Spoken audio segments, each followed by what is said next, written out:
Hey, Liber Ninja here with basically my very short review, I guess you could say, my likes and dislikes of Dead Rising 2. The first thing, as you'll see here, is I have basically what's a lightsaber.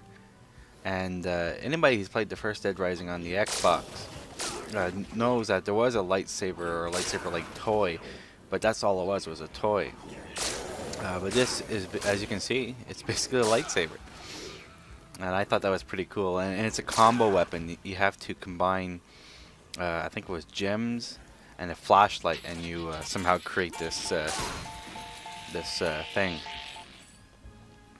One thing you see there is I won. Well, I ended up destroying the slot machine.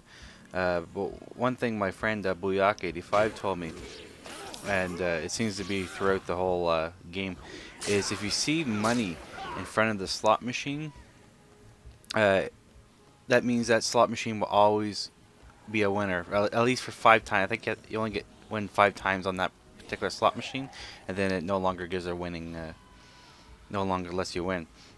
So that's just a little tip for people who just get the game and they want to get some quick money. Things I like about the game. First of all, I just like to say, the first Dead Rising, while it was definitely flawed, it's one of my favorite games on the Xbox 360. Well, first of all, like anybody knows me, and as you can tell, even with our intro, you know, I'm a big zombie fan. You know, I like zombie movies and obviously zombie games. One thing that really drew me in with Dead Rising, that basically most zombie games don't really do, is that they were just zombies. Whereas in Left 4 Dead or Resident Evil, there were zombies or zombie-like creatures, but then you had monsters and stuff. And I just wanted a straightforward zombie game, and this is what this game provides basically. And for the bosses, you have these guys called psychos and stuff. They're basically people. Well, they're psycho. They went crazy because of the outbreak and stuff, and you can fight those people. Speaking about psychos, in the first Dead Rising, for the most part, they were very difficult to beat. I remember some in particular in the first one, the gun shop owner. And that's the thing with a lot of these is it's just to know the pattern. Know the pattern and how to defeat the psychos.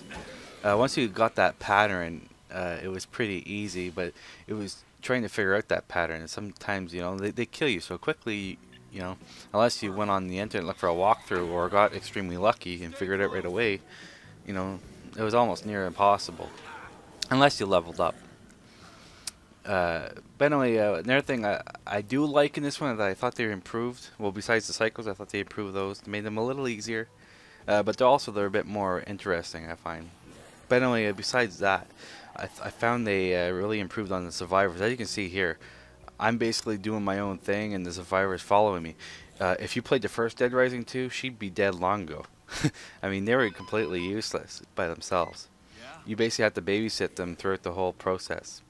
And I don't think I've saved. I might have saved like a few survivors in the first game, but so far I saved, I think, most of them, or most of them that, because in the game you get messages telling you about the people around that need help, and I think I saved them all so far. So it's definitely easier that way. They're a lot more smarter than they still do stupid things, but for the most part, they're a lot smarter than they used to be. That's for sure.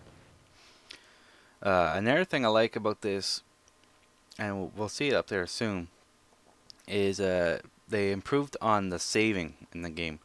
One of the things in the first one is that you basically had one save slot, and like you could be doing your own thing, exploring the mall, doing your case objectives and things like that. But if you screwed up once and you died, you had to completely start over or start from the last place you saved. And how the first game worked is that you went to bathrooms like I'm doing here now, and you go into the bathroom to save. But they were so scarce in the game, and sometimes you had to decide, should I save now or risk missing the next case, because you know everything's on a time limit and stuff. It just became a big pain. So as you can see there, they have three save slots now. That makes it a lot easier, and you can experiment a bit more. Like just before I did this quick little video, I had a problem with one psycho guy, and also I had the psycho, and then there was a case I had to do, and they're both around the same time limit, and I had to choose basically between which one I want to do because I couldn't do them both. I tried a few times by loading up the save, and I couldn't do it. So by having the 3 slots, I was able to realize I couldn't do it. If that was the first game, I would have ended up saving it, and then I would have basically ended up having to start over because there's no way I could have completed that objective if I wouldn't have had 3 slave slots. Now here you guys see another big feature, probably the biggest feature in the game for Dead Rising 2 is to combine weapons.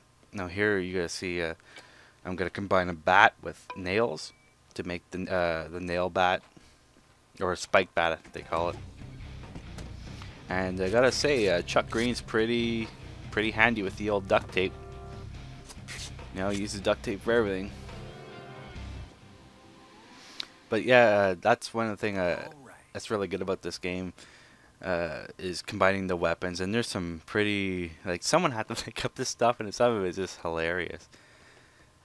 Like this, another thing I have, and you might see it, it's in there. Well, you see the boxing gloves, and there they are right there. All it is a Bowie knife. You grab a Bowie knife and the boxing gloves, you combine them, and you get the boxing knives or boxing or whatever they call them. I think it's boxing knives. And it's basically now you're like Wolverine, and they do a number on like big groups of zombies and stuff, which is good to get out of a pinch. And they also do a fairly good job on the psychos as well. And then they have other ones too. I'm sure everybody's seen this one. If you're at all interested in the game, is the chainsaw with a boat paddle thing. And so it's basically like 2 chainsaws on this one paddle. And then you can also, after you beat a particular psycho, I won't go into too much detail not to spoil anything. And there I'm winning again. But after you beat this one psycho, you unlock a bike tuning area where you can combine weapons onto the bike, like chainsaw and stuff, to make it a deadly machine. So, like, I mean, that's the good stuff. Some of the bad stuff I find is the loading. The first game had bad loading, and it's really not improved in this one. In fact, I think it might even be worse. So that's one of the bad things about the game. And but I mean, other than that, like, if you're into zombie games, if you're into zombies in general, I think you're gonna like this game. Especially if you played the first one. You like the first one, you're definitely gonna like this game. Pick it up. One thing is the game's a bit, how do I say it? It's a little bit clunky. I mean, if you played like Resident Evil, it's got that clunkiness to it as well. But it doesn't take much to get used to. One thing I found they actually did improve though is the gun handling. In the first game, they really stuck to their whole Resident Evil, where you had to basically stop, aim your gun, and then shoot. Where in this one, you have more of a third-person way of shooting. So they improved on that. But put it this way, I think based on the first game, they really improved this one to the point where I think it's definitely a far superior game to the first one. And if I had to give, I don't like giving scores or anything like that, but if I had to give it, I'd probably give it around an 8.5. It's not the greatest game. It still has some flaws, but I mean, for the most part, I mean, it's definitely a game. If you like zombies or zombie games, definitely pick it up. So anyway, I hope you enjoyed that little look into the game.